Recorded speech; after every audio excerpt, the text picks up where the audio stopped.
Welcome everybody to this edition of HITRUST Secrets. I'm Sue Richards here with Donna Dodson, Jeff McHugh, Stephen Dufour, joined today by Dennis Palmer from HITRUST and Ryan Patrick from HITRUST. As promised, Ryan just came back from the Third Party Risk Association conference last week and is going to talk to us about third party risk. So good to have you on, Ryan. Good to have you on, Dennis. It's been a while. It has. Yeah, it's It good. has. I've been following silently, you know, online, watching all the activity. I think it's great. So kudos to you all. Keep it up. Oh yeah, absolutely. And it's funny because I'll get that. I went to a lunch last week and somebody was like, watch all your stuff on LinkedIn. And I'm like, well, comment every once in a while, so I know that you're out there, people are paying attention to it. Hmm. Yes, I have very similar conversations. Like, oh, I love your stuff on LinkedIn. I'm like, well, I don't see you liking, Right. commenting, Right. reposting. It's just a click of a button. Come on. Yeah, yeah. But Yeah, so last week was good. If I can give a bit of a background. So last year I was talking to a third-party risk practitioner, and he mentioned the Third-Party Risk Association, otherwise known as TPRA. He's like, "Oh, you should check them out." And I was like, "Oh, I hadn't really heard about them." And the summit was coming up, and it was in Myrtle Beach last year. So on a whim, I grabbed one of my colleagues, and I was like, "Let's go check this thing out." And I can tell you that it's probably one of the better conferences that I've ever gone to for a number of reasons. So if you are a third party practitioner out there, shameless plug for the TPRA, check them out. Strongly encourage joining as a member. No, they are not paying me to say this, like I truly believe. And what makes it different is it's all practitioners. So when you think about wanting to learn from your peers, this is a place to learn from your peers because everybody there is a third party practitioner, either as an analyst themselves or as a TPRM leader. And it spans the spectrum. It's not just cyber third party risk, it's all third party risk and it's all industries. So you will find people who are dealing with the same problems that you're dealing with. And the great thing about the conference is they have a jam-packed schedule like every other conference has. But when the speakers are done speaking, and they always have time allotted at the end for Q&A, you'll actually see audience members start asking each other questions based on the content or based on the responses from one of the panelists. So it's a room full of experts sharing ideas and batting around and debating things. Whereas at other shows, you don't see that. Like the audience members are not communicating directly with each other. And you can see the light bulbs go off in people's minds. And then it's like, oh, well, I need to talk to you afterwards. And there's connections that are being made and there's lots of information sharing. So it's a really, really fruitful yeah. show to get what you need out of it. Like that's the reason why we go to these shows. Mhm. So I can't say enough about it. And the staff for the TPRA, they're great. They always have really interesting events. They had mini golf this year. Last year, their networking event, they did a bingo card. So you had to go around the room and find unique things about the other attendees. Like, Mhm. go find somebody who has a tattoo. Go find somebody who has been skydiving. Somebody from the military. Like, I was actually on everybody's bingo card because I satisfied all three of those. But like, it was just really, if it was a really comfortable way for a bunch of introverts to meet each other and start conversation. That's great. And you said it's industry agnostic. Is that right? Yeah. Um, so that's great, and that's something that I would amplify for anybody who's tuning into today's program, because one of the biggest challenges I had working in risk when I was corporate side, in the health tech space is that by and large, most of the risk conferences are financial focused. They are focused on the financial industry or financial fraud, or the risk just tends to be, whether it's insurance companies or that type of thing, that tends to be by and large what a lot of the conferences and content out there about risk is. And I found it very difficult to find industry agnostic conferences and content that was very meaningful for things like the health tech space. And the the membership for TPRA is free. So there is a standard plan that allows you access to some of their documents that they have behind, I guess, an access wall. And there Mhm. are various other plans for membership. Once you join, you will be able to join any other working group. So if you are part of an industry, you can join those calls. And they held a number of them in the month before the conference. That way they could prepare all the roundtables ahead of time. So I think I joined the finance one and the healthcare one. And I Mhm. try and join as many of those meetings as possible because it's just people sharing information, best Yeah. practices. And I forget her name, Heather, CEO of TPRA.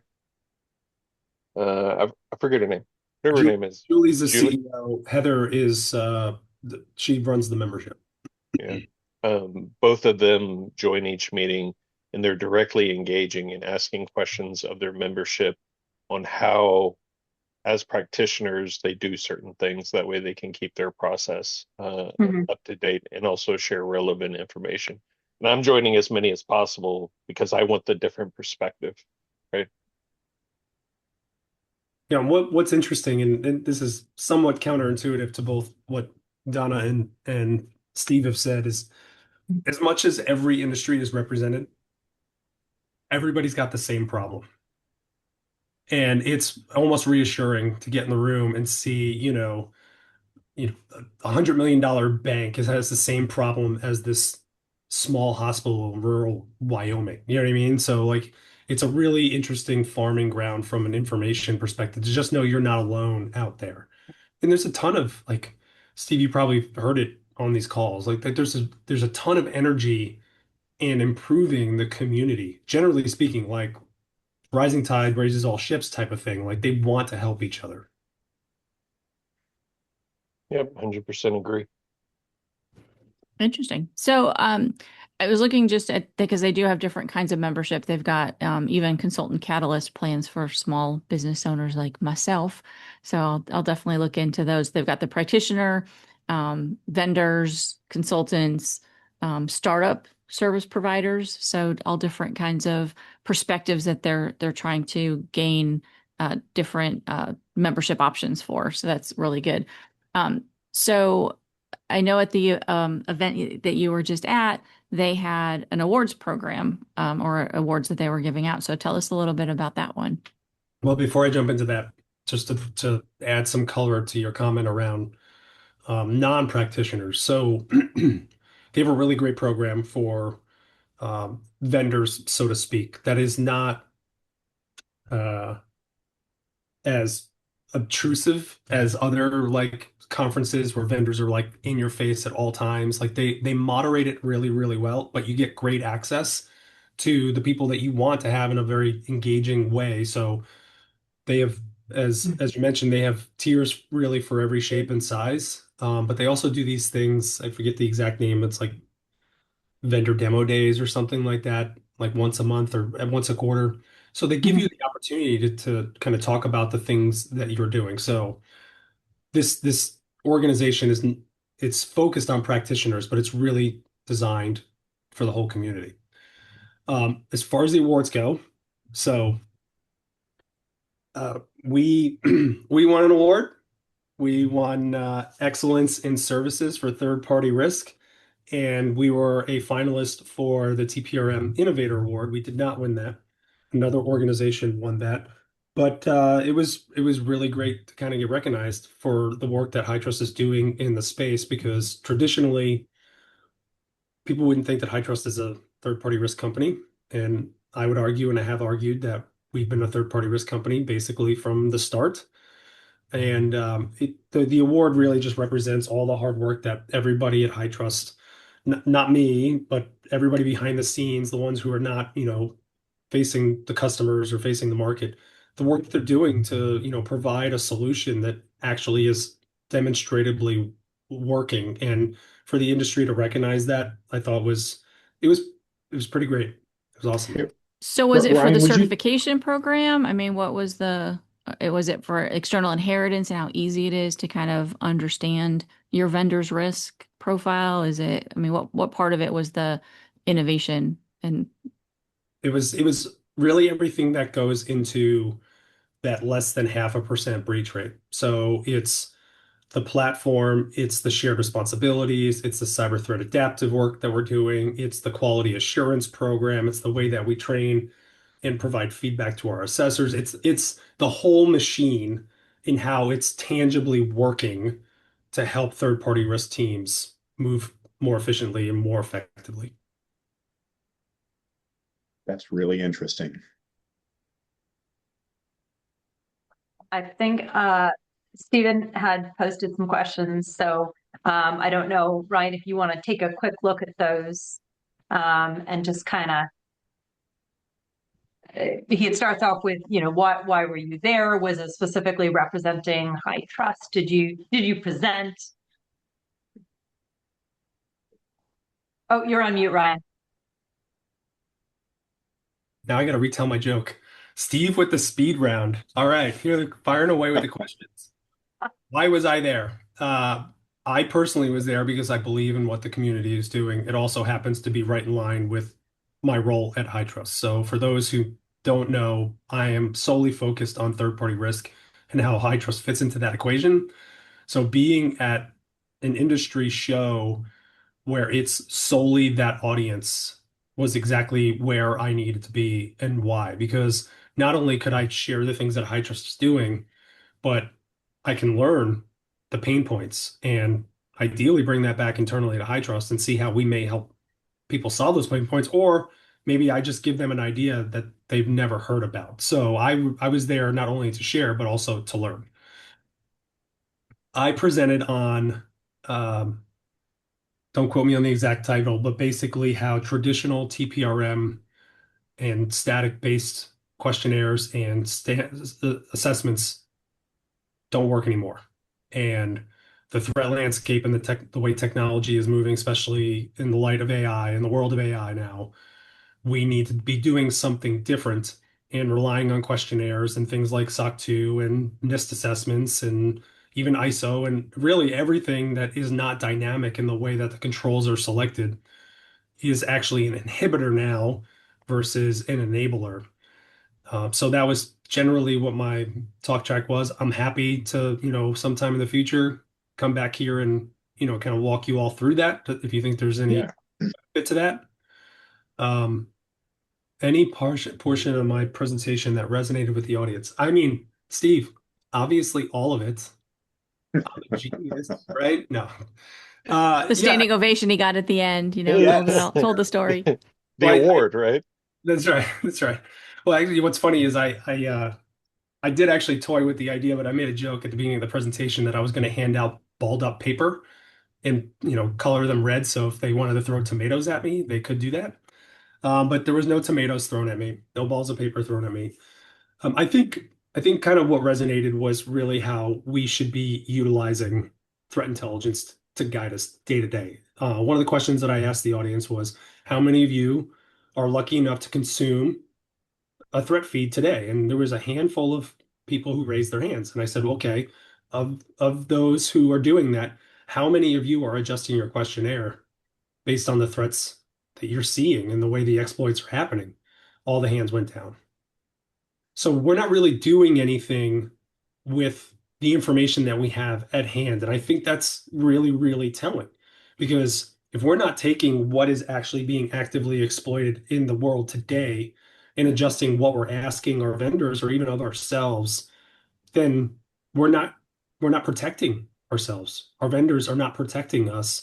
So we need to be doing something with that information to ensure that we're moving as quickly as we can at the speed of the threat actors. Obviously, there's going to be automatic lag because they change our TTPs and we have to learn it. But instead of us being years behind, maybe we're only weeks or months behind. Yeah, And it's a really good segue into the threat and mitigation analysis that was released this morning with very, very specific, this is what we see happening and here are the mitigations that you can do, kind of the idea of continuous improvement. yeah, absolutely. I mean, I think the probably one of the other things that I think I got a couple nodding heads on was, it was just text in one of the slides that I threw in like really last minute. It talked about peer sharing and peer influence. And what I mean by those two things is, like, I wanted to reinforce what I was seeing at the conference around peers talking to each other, comparing notes, and collectively learning from each other. Because none of us, not a single person anywhere in the world, will know everything at all times. So we should be learning from each other. But that has to happen even outside the conference. So I was encouraging the audience to, build predetermined frequency of connecting with their peers, whether in their industry or not, in order to do this information sharing. Because again, we should be in continuous learning mode. The peer influence thing really revolved around, you all have the same problems. You all have the same gripes, generally speaking. You all need to get on the same page and be asking for the same thing of your vendors, because you, as an individual entity, asking your vendors to do X, Y, or Z, whether it be a questionnaire or SOC 2, a high trust, whatever it may be, they're going to go with the path of least resistance and they are going to go with the lowest bar. But if all of their customers are asking for this one thing, vendors are more compelled to do that. And it sounds very manipulative, but it's how we move the market. It's how we get the market to go into a direction that we know is the right direction. So I think that was something the audience, I hope, walked away with thinking, oh yeah, I should, in my peer exchanges, we should be starting to figure out, how do we do this together? How do we build a cohort? How do we build momentum to change the market?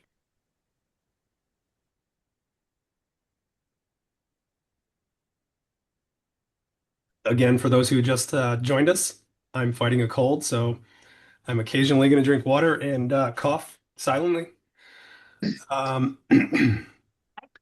think Next, the momentum is tough. I mean, it feels like a bit of a battlefield sometimes, and it can be exhausting. So I mean, I hear what you're saying about the momentum. I think the challenging part is how to do that, how to put that into action, because the conferences are exciting. And I think it's amazing that people were not only interacting with the presenters, but each other, because I think that shows how much engagement is going on at conferences. When you get the level of engagement where people are going, hey, the expert's not just on stage, but there are people sitting right next to me who have some information that could be useful for me, and you're talking and sharing, and I'm going to share something that I came across recently. Maybe it's useful for somebody else. That's a great level of engagement.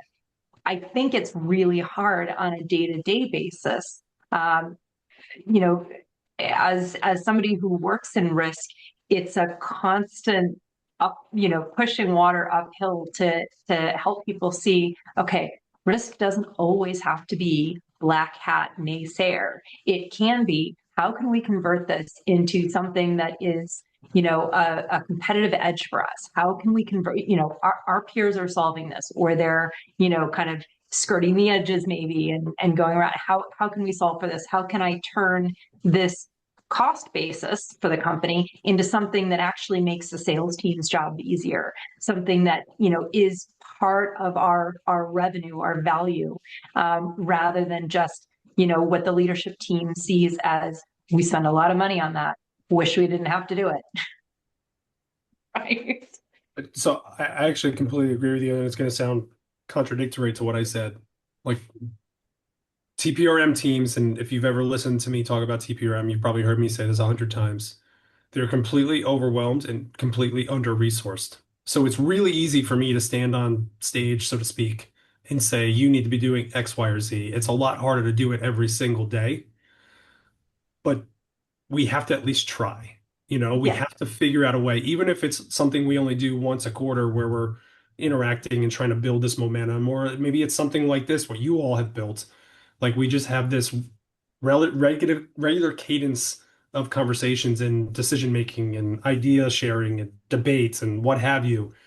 Whatever we can do will start to move the needle, especially as we start to figure out, how do we do things more efficiently and more effectively, because the vendor population's only growing. Globalization is taking over the world, and the world is becoming even flatter or smaller than it has been over the last couple of decades.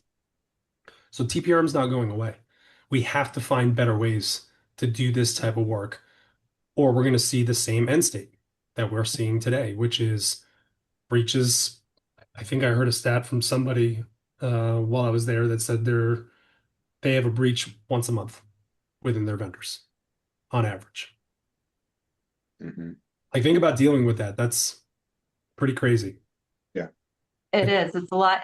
And I do think that the organizations that solve or I don't want to say solve for as if there's one single answer, but organizations that drive efficiency and effectiveness around managing third-party risk are the ones who are going to succeed and sustain, because the other ones are one breach a week. Did I hear you right? A week? A month still. A month. Okay. Still pretty terrifying. But even a month, that's a lot to clean up. That's a lot to figure out. How many of your systems were your systems breached? What's the cleanup look like? What exposure do you have? Yeah, as a result of that. That's a lot of cleanup too. And that's just on the breach sector. That doesn't cover all of the other things. The entire rest of the risk landscape that falls to, those individuals. And so, I absolutely, that's when I tend to go back to frameworks like HITRUST. No, they're not paying me to say it. Brian and Dennis can vouch for me. But I tend to go back to frameworks like HITRUST because it's the easy button. Here is a very straightforward way to help make sure that your systems are as secure as they can be. Does that mean there's never, ever, ever going to be anything? That's not what it means. It's there to muscle up that security as much as possible. When they've got a published breach rate of less than 1%, that's strong. And if I was going to look for third parties to make my life easier, I'd be looking at somebody who's got that published breach rate of less than 1%. Why would I look elsewhere? I mean, that to me, that just seems like common sense, but I don't know. Yeah, I mean, one of the things that I pointed out, and conveniently so, probably to my own benefit, is like after I had people raise their hands on who was consuming threat intelligence, and the overwhelming amount of people did not raise their hands.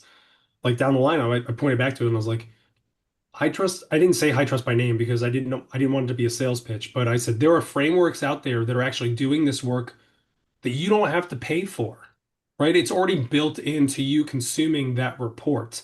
You're getting that value add at no cost to you. So I agree with you, Donna. Like, obviously I'm a bit biased, but this is absolutely the direction that not only should we be moving towards from a third party risk perspective, but generally speaking, for individual organizations trying to strengthen their own four walls. Like, it has. Why are we not listening to what the bad guys and gals for that matter, telling us are the most important things? Why do we think we're smarter than the people who are winning right now? Mhm. Steve, to answer your last question, you can't see the award. It's behind. No, I'm just kidding.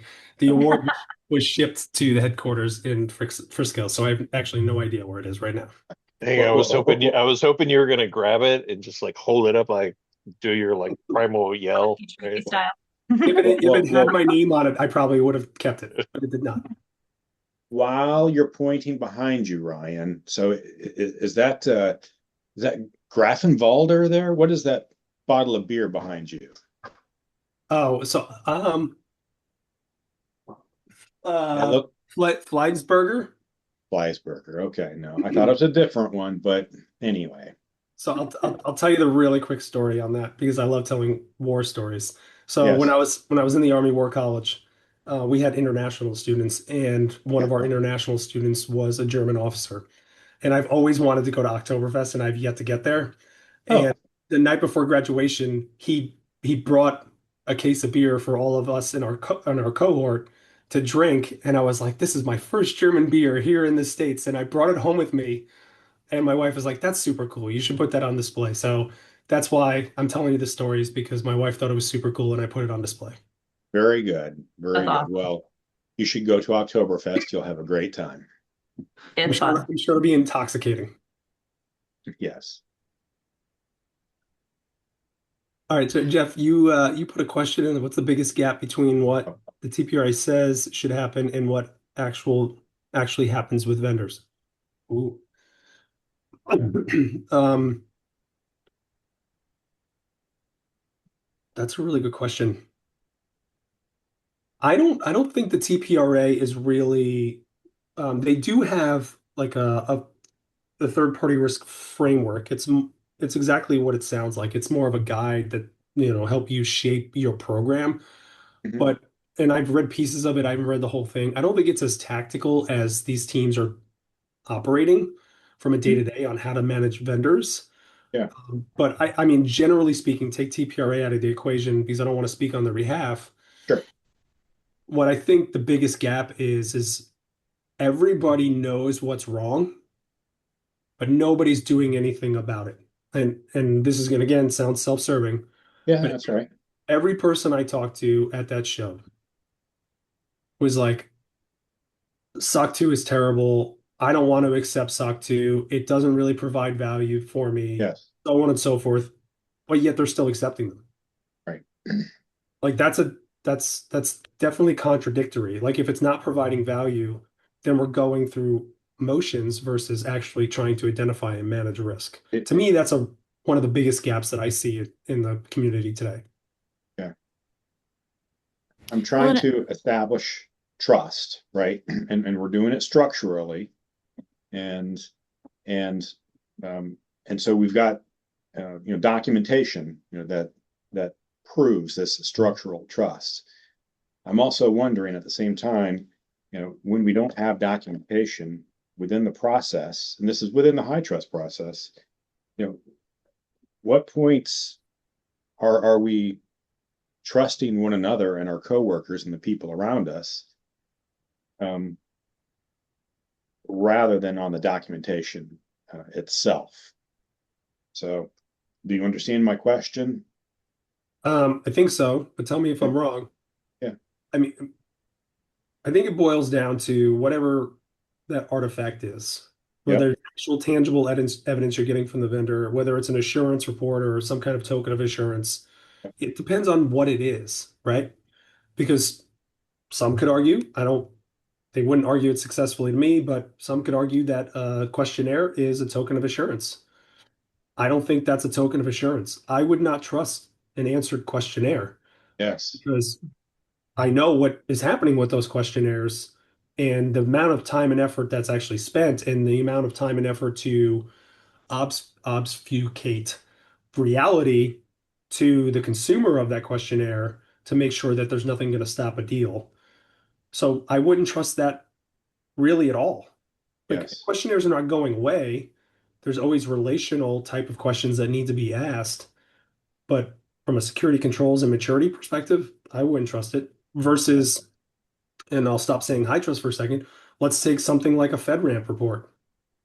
I would probably trust what's in that report over what my team is necessarily saying because one of the things that I talk to our customers about is, let's say you're spending 40 hours doing due diligence per vendor, which is a lot. Like that's on the high side. And Yeah. you're doing this on-site work, so to speak. With a high trust assessment, we're doing nearly 500 hours of due diligence on these organizations. What you're doing kind of pales in comparison. So there should be a level of trust because you may not be able to dig and claw into the darkest, deepest places of that environment like high trust is already done. So it's not to say that people aren't smart and they're not trustworthy. They just don't have the time Yes. to do the level of due diligence that some of these assurance reports provide for them. Very good. Yeah, I like and that answer. I want to echo that by saying, having sat on the corporate side of my team wasn't responsible for answering the questionnaires, but I regularly spoke with the woman and her team who were, and they didn't have technical background. They were collectors of information, and the execs and the managers, the tech folks who actually had more up-to-date information would get very frustrated every single time they had to answer a question. She was expected to use the information last time. And when does it get updated? Whenever she runs out of information, or it doesn't seem right, or it comes back and somebody says, well, we haven't done that for 2 years. And how would she know that? And those were things that were very frustrating for her, but she was harshly criticized whenever she deviated from, you've already got that information, we answered that, 2 months ago. And she was expected to just disseminate. We're talking 300, 400, 500, 600 questions. And Wow. there was, trying to find one, actually identify any risk that way, is slim to none. And two, who's actually receiving and reviewing the information, right? Is it somebody with technical credentials? I'm guessing not, based on the volume. It is run through AI, maybe it's outsourced, maybe it's given to somebody who's, a low-wage hourly earner who's in there doing the best they can with all the information at their fingertips. But are they technical experts? Are they compliance experts? Are they security experts? Probably not. And you'd need 3 or 4 of them anyways to cover the full range of different areas that a security assessment and questionnaire covers. So it's rare that you would have one person who could actually answer every single question on that. So I'm just going to throw that out there for people to digest a little. Yes. I'll second that. Amen, Ryan. So. Well, and I'm just wondering, as it gets more complicated and we have more of these vendor relationships, is there a trend towards outsourcing your vendor risk management, or is it really something that people still want to have in-house and evaluate specifically themselves to understand what maybe their standards are and know that they're evaluating their vendors to that standard, as opposed to providing and putting that trust into a vendor of all things, but saying, okay, you vendor, I trust you with telling me the scores of, this, prefer this vendor over that vendor based on their potential for risk. Are you seeing it kind of outsourced to that, or are you seeing it that people are still holding on to that in-house? So I'm seeing really everything across the spectrum. And a lot of it is industry specific.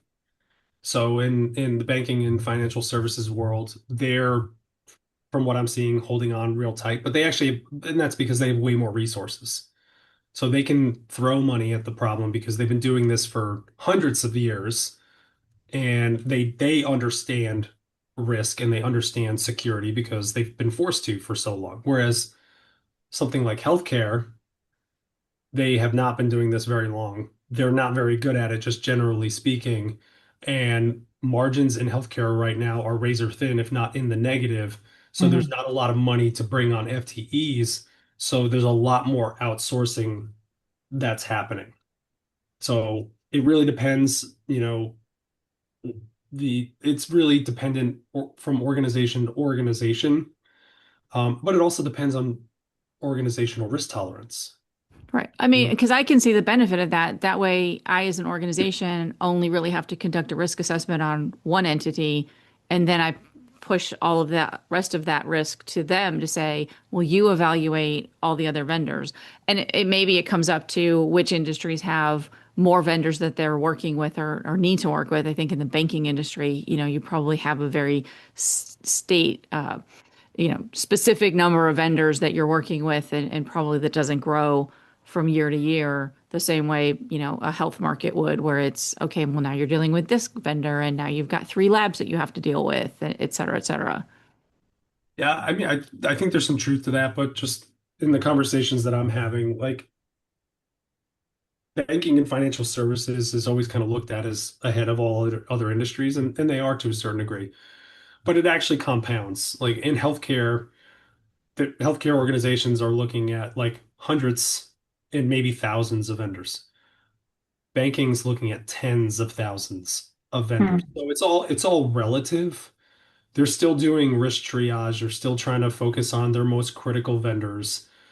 And their most critical vendors are the ones that maybe go do a 40-hour on-site or whatever. But in a regulated industry like healthcare, and there's others, that healthcare organization, even though they outsource the activity of third-party risk, they still own all the risk. So they can't just fire and forget, set it and Yeah. forget it from a risk management perspective. They still, that MSP, that MSSP still needs to be wrangled and governed and managed, because if they're identifying risk and the business is like, well, you go deal with it, and then there's an incident, the regulator is going to come in and say, well, you're negligible. Like, your service provider identified this as an issue and you did nothing about it.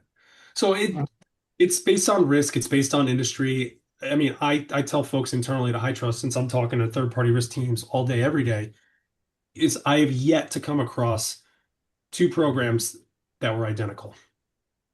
Like, everybody bills that a little bit differently, but like anything else, like, I'll use football because everybody loves football, even though I'm a hockey player.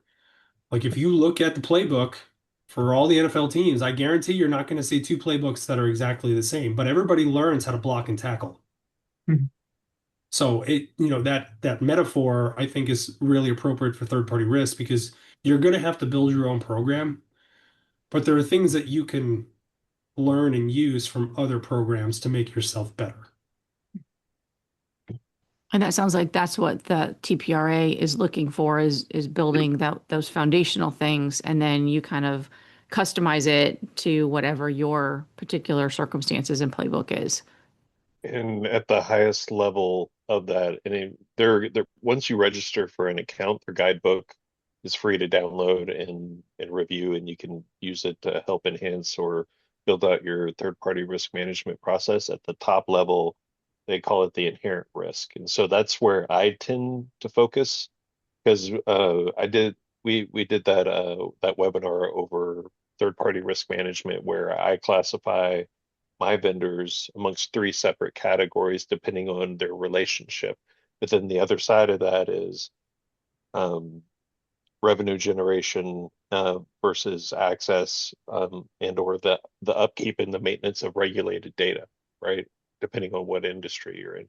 Um, but the guidebook is extremely helpful in identifying a process, because not everybody's starting from the same point, right? Mhm. And that's why I brought up the industry roundtables, because you can get those different perspectives. And especially whenever you start talking about, I now have access by joining one of these groups to pick the brains of the finance people from the finance industry who have a really mature program. Say, hey, Mhm. what are you doing for this? That way I can go back and go through my change management process and change my own procedure on how I'm dealing with third party risk. Yeah. And Ryan, I put another question in there for you. I'm sorry, Steve, I can't read. Can you read it for me? Yeah. Just kidding. Can you go into detail of what third-party assessment offerings that HITRUST performs? What does that process look like from a HITRUST perspective, but also perspective of an entity that asks for HITRUST to assess their vendors? So HITRUST, this is not clean, so bear with me. So what HITRUST is not trying to do is rip and replace existing programs. What we're trying to do is educate folks on the value of utilizing HITRUST within their existing program. So in lieu of a 400 or 500 question questionnaire, use a HITRUST certification to evaluate those vendors. Mhm. Now, that can come in the form of just flat out, you've achieved HITRUST and it's on the service or product that I'm buying. Go ahead, move on. Not every organization's like that. You still may want to do spot checks, but you're not putting the vendor through the same ringer that they've already gone through with HITRUST. Now, we do have a managed service where we can provide mostly administrative support to third-party risk teams to interact with their vendors and get whatever information you want to get out of your vendors out of them. They will do that blocking and tackling for you, in the sense of, you may have hundreds of vendors and two analysts. There's just not enough time in the day to do that. So we can chase on your behalf. Um, a common thing that people say to me is, well, HITRUST takes time, and not every vendor has HITRUST. Like, what am I supposed to do then? And my response to them is, that's valid. Hopefully someday there'll be a lot more if I do my job correctly. But you can take what you think is sufficient today, but then work with your vendor to go achieve this thing called high trust over time. Because what we don't want to do is impede the speed of business and impede the speed of innovation, which I'm going to quote a good friend of mine named Mark, who's a TPRM practitioner, who said this last week at TPRA. He's like, we're no longer actually operating at the speed of business. We're operating at the speed of AI. And that's a heck of a lot faster. So we can't stop the business. We have to onboard these vendors or not onboard them, but we have to be able to make that decision as quickly as possible. But you need to set the vendor on a path. And I personally think high trust is a great path. And I could bore this audience with why that is, maybe in a different session.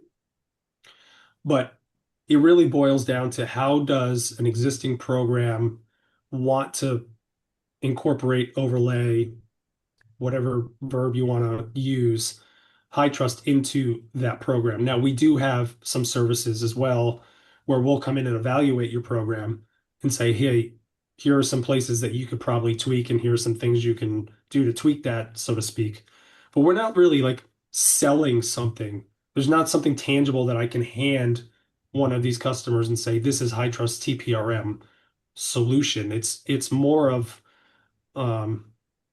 I call it culture. I call it religion. I'm not trying to sell religion per se, but I'm trying to get you to understand how high trust can increase your efficiency, how it can Mhm. reduce your cost, and how it's clearly reducing risk within your vendor population based on the stats that we've already mentioned earlier around the breach-free rate of high trust certified environments. So I know that's not as clean as it probably could be, but that's really the world that we're operating in from a third-party risk perspective. Mhm. I would actually take the alignment, bless you, with high trust and go a step further. If you are an organization using a questionnaire today, use an AI tool to compare your questionnaire to your most recent high trust assessment, right?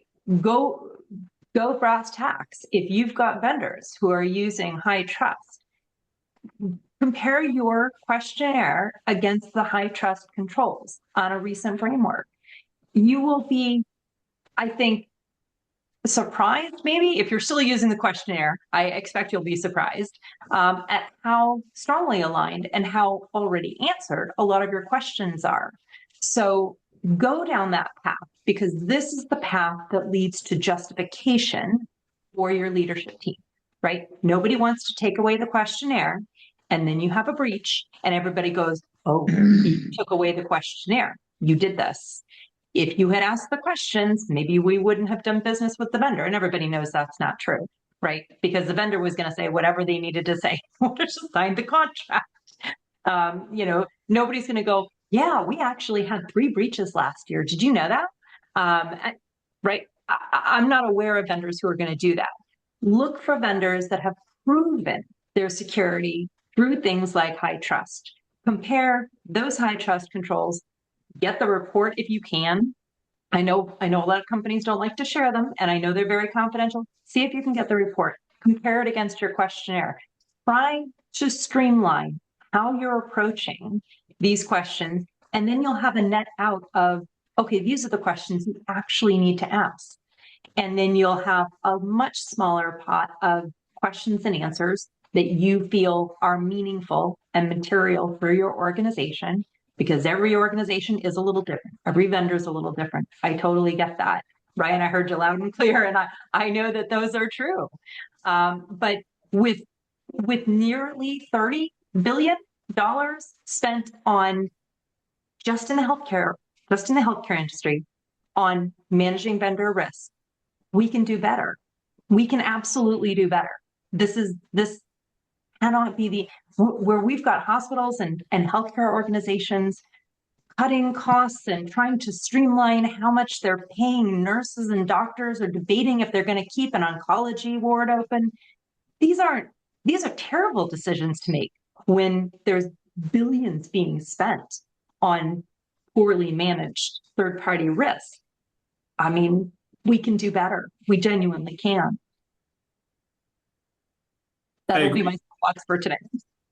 I agree, and I want to touch on something that you mentioned that is near and dear to my heart, and that's around the report sharing. I'm putting the entire high trust community on notice that the world where you're only supplying the cert letter is going to go away. I might be the only one super excited about that. I can't tell you when, but I am on a personal crusade and I hate to lose, and I'm pretty good at winning. So be prepared that there's going to be, and we're not going to like rip the Band-Aid off and now, it's a bigger problem, but there's going to be new versions of the report, I think, that will give your customers the information they need without giving them all the information, which is everybody's ultimate concern with report sharing. So Well, people and keep that saying brings that up we didn't tell them because I'm telling you all now, and I know that the reach of this broadcast is in the hundreds of millions. So nobody can complain that they didn't hear about it. And that brings me to a question that's kind of been brewing while we've been having this theoretical conversation is a very practical question. And I was like, oh, maybe Dennis can help with this one. Um, when you are relying on your vendors and say you've got a vendor that's actually holding your health records on your behalf for your clients, and you're getting high trust certified yourself, and you want to be able to either inherit or rely on that high trust certification because you bought that tool because they said, hey, I'm high trust certified, and they provided you with the letter. Well, now it comes to, okay, well, now I need to show that downstream, that my vendor, my supply chain has that. And so therefore these records are protected and their passwords are good, and all of the access management controls are in there. And so only a certain percentage is on me, the other percentage is on them. But what do I do if they won't share that high trust report so that I can even rely? I mean, it's maybe, obviously best to get that inheritance, but if they won't give me that inheritance, then how do I get that report from them so that I can rely on it? If, or do I just carve out? Is that one where you just kind of go, okay, well, I can't get that information, so I carve it out? Well, and a carve out would be an option if you're looking at the E1 or I1 configurations on the assessment. That's one of the unique properties about those two builds of assessment is that if you have an instance where you wanted to take a service provider out of scope of the review, you can do that. With the R2, you can't. And so there's a number of different ways, and it kind of comes down to the couple of different things. First off is the type of relationship you have with your provider, whether you have right to audit, whether you have other types of things built into the contracting. And, unfortunately, in some cases, hindsight's always 2020. You should have got that built into the contract that you had either, the right to review, right to audit. In some cases, from making the high trust perspective, we would ask that you have visibility to the full report and are able to document that. If they have other comparable testing, and I'm going to speak strictly from the certification standpoint for validation, there's other methods to get that validation done.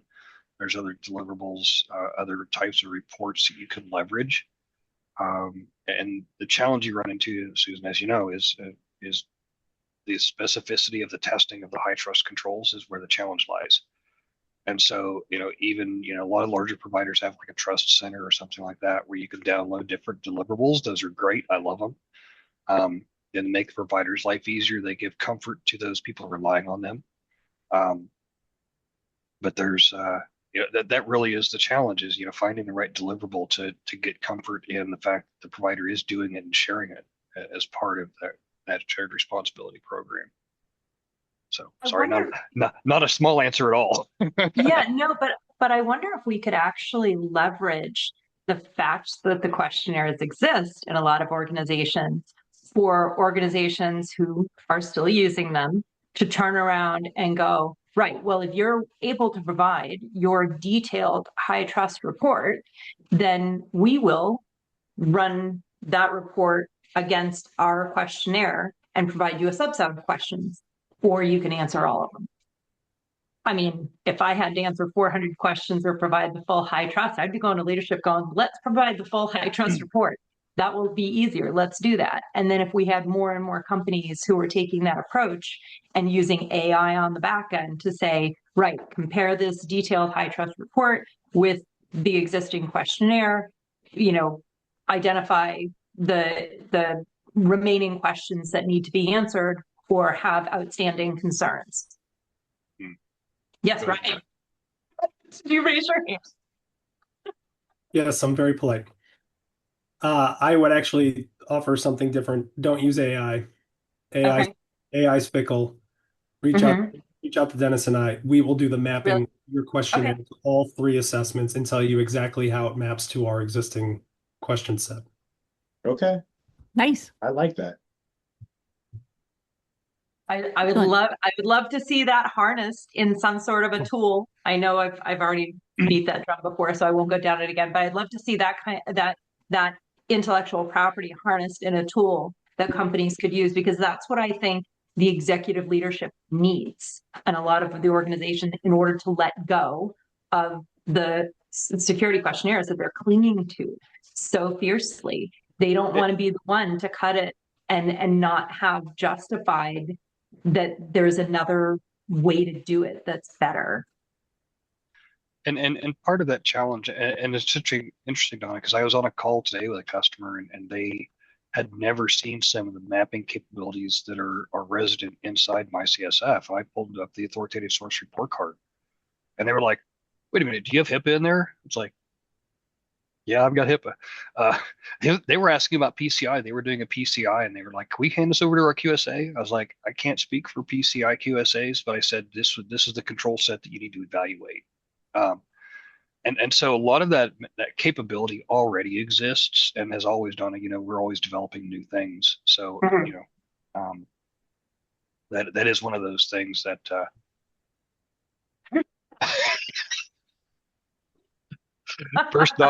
first dot last at HITRUSTalliance.net. More than happy to help with those. And as always, and I actually do quite a few of these already. One of my functions, as you know, at HITRUST is as director of customer experience, is I work with our subscribers to make sure that if they have questionnaires, if they have needs that they are trying to fulfill, that I help them understand kind of what they have, changes they may make to configurations or testing or things like that, to help them show a number of different ways. But yeah, more than happy to do that. Work through your customer success manager, and we do quite a few of these already. So yeah. And I've got to think some of the larger organizations, when they say the average healthcare org has over 1,300 vendors, that's a lot of vendors. There have to be at least a cross section of this at this point in life with some of those larger healthcare organizations. There have to be a cross section of the vendors who already have HITRUST. And so this is an overlooked opportunity to pair the questionnaire with an existing HITRUST framework and get a case study out so that people can see the value. They can see how it maps, because a lot of those questions are NIST. A lot of them are very basic. Do you have this policy? Can I see the policy? Yes, I have it. No, I'm not going to give it to you. That's why I get the assessment done. Also, poor form for me to go showing our cards to everybody. So, but those are the things that are often buried in those questions, and yet the leadership teams need the small step path to let go. hey folks, I apologize. I do have a hard stop, and I need about 3 or 4 minutes to get ready. It was great chatting with everybody. I do too. Thanks, everybody. I have a few joining. follow-ups. Susan, I'll get a hold of you after. Yep. Perfect. And make sure we're on schedule. Okay. Good luck, Absolutely. Dennis. Thanks, Ryan, Bye. Bye, Dennis. Ryan, if you need any help on your mission to get the letter more retired and the full HITRUST report out there, please let me know how I can help. I would love to help. I would love to see that progression. It's having the details in the report are really meaningful for a lot of vendors who are relying on different controls. And I don't need to everybody here is converted, so I'll leave that as it is. But it is so important, and I'd love to see it. I have it in the product design for a product that we're coming out with. So unless it gets ripped out, which I'll be very upset, you should see it. Okay, So- that would be great. That'd be great. We'll all lobby HITRUST to say, hey, I heard this, and Just keep on hitting the support team. Just say that, Perfect. send the same request. I really wish that we could do this. I really wish this was here. Perfect. All right. Please don't do that. So, Yeah, no. Susan, Donna, before we drop, I do have an idea for next week. I don't need to talk about it now, but would love to talk to you about it later. Well, next week we have Dennis doing a demo of external inheritance and Great. offline assessments. Okay, then. So in the future, Weeks yeah, from a now. future Okay, episode. future. All Okay. right, sounds great. Good. All right, thanks everybody. Have a great great day. week.